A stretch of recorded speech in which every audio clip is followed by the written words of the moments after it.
certains groupes parlementaires de notre chambre, au sein des quelques partis politiques de la chambre basse, ignorant que cela a provoqué des élections atypiques.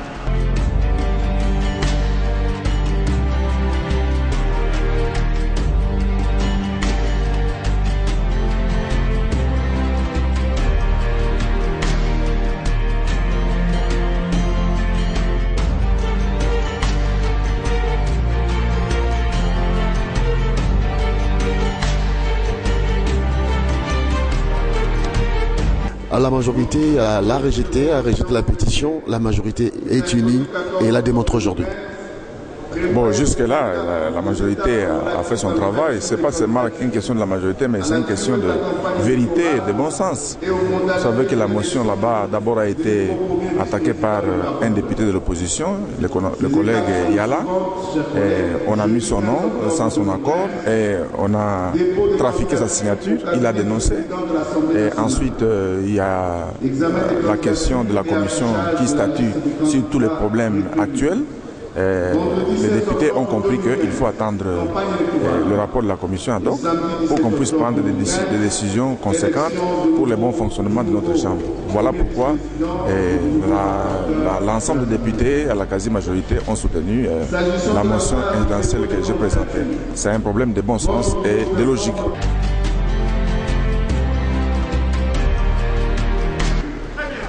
Monsieur le Président, comme vous savez, le poste du premier vice-président de l'Assemblée nationale, en dehors de la gestion générale de l'État, de la nation plutôt, de l'Assemblée, quand le président de l'Assemblée nationale est absent, c'est s'occuper des activités parlementaires, 2, des relations avec les groupes parlementaires, et 3, des relations extérieures.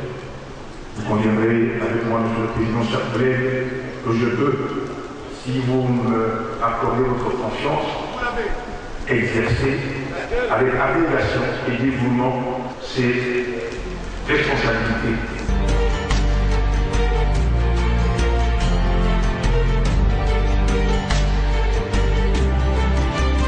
Je voudrais simplement dire que depuis 4 ans bientôt, nous nous sommes côtoyés dans cet angle de la démocratie pour servir le pays de ce que nous connaissons.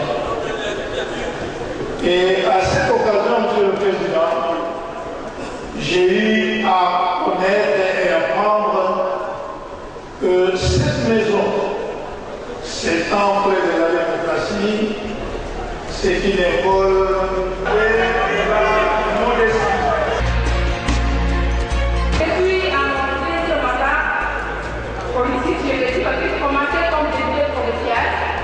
Élu à 2006 de la province orientale, élu à 2011 comme député national de la République démocratique du Togo.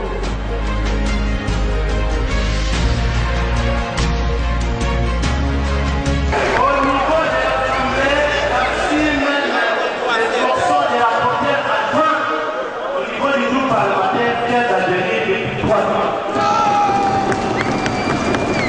Aujourd'hui, candidat rapporteur, solliciter un élément devant vos chers collègues au suffrage pour être élu à ce poste de rapporteur.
et Béochan Karaoke, rapporteur.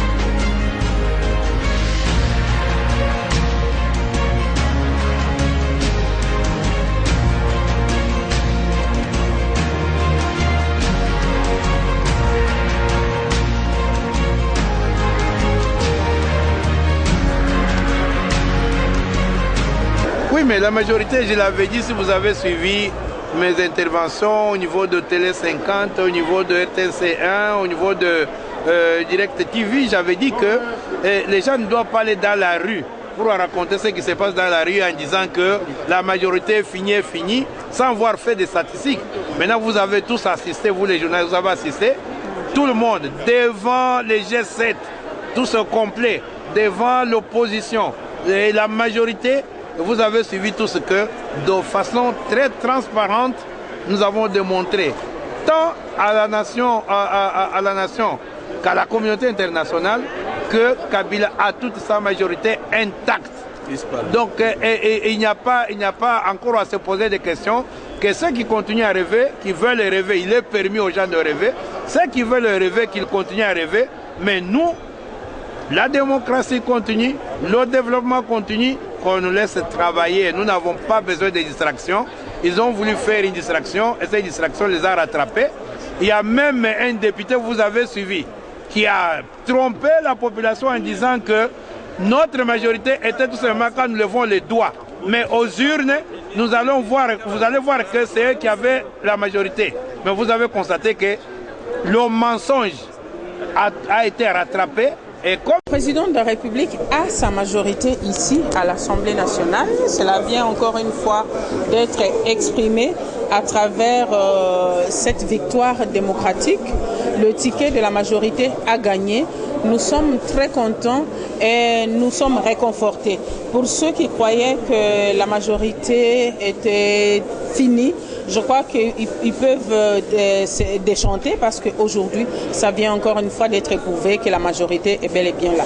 Et je vais rappeler qu'au début de notre législature, le président de l'Assemblée nationale avait promis de faire de l'hémicycle un temple de la démocratie. Je crois que vous avez suivi en direct et en toute transparence que la démocratie a triomphé. Ce n'est pas Louongue ni Béochan qui ont gagné, mais en tout cas, c'est la démocratie qui a triomphé. On déchantait aujourd'hui ceux qui ont affirmé haut et fort que la majorité parlementaire aujourd'hui allait tomber et que nous allons entamer une nouvelle cohabitation parce que la majorité parlementaire ayant basculé, le gouvernement devra tomber et ou alors le chef de l'État serait obligé de dissoudre l'Assemblée nationale.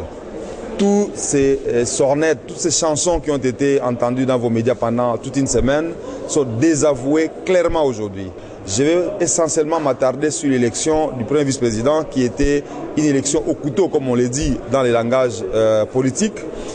Aujourd'hui, sur 440 députés présents, ou 441 personnes présentes à l'Assemblée nationale, 271 ont jeté l'air dévolu sur les candidats de la majorité présidentielle. Et tenant compte du fait qu'il y a une soixantaine de députés qui étaient absents plutôt, ça veut dire que en ayant les informations sûres que 40 d'entre eux sont de la majorité présidentielle, c'est que la majorité conserve les 315 députés que nous avons affirmé haut et fort avoir. Et donc, aujourd'hui, nous allons continuer l'élan de la reconstruction du pays derrière Joseph Kabila avec un parlement acquis à sa cause et un gouvernement choisi dans la majorité présidentielle. Donc, il n'y a pas de tsunami attendu et rien ne s'est passé. Nous avons plutôt prouvé aujourd'hui au monde que la majorité reste une majorité ferme. Encore une fois, les tentatives des nouveaux apprentis opposants ont aussi échoué. Ceux qui ont voulu déstabiliser les bureaux on leur a démontré que non seulement ils sont des fraudeurs, non seulement ils ont menti en affirmant avoir 80 députés qui n'ont pas, parce que dans la salle, vous avez vu des députés qui réclamaient être dans leur camp, dire haut et fort être de la majorité. Et donc, nous rassurons le peuple congolais, la majorité parlementaire reste soudée derrière Kabila et l'action de la reconstruction va continuer avec le même élan pour que le peuple congolais se retrouve dans les actions de notre chef de l'État et de notre majorité.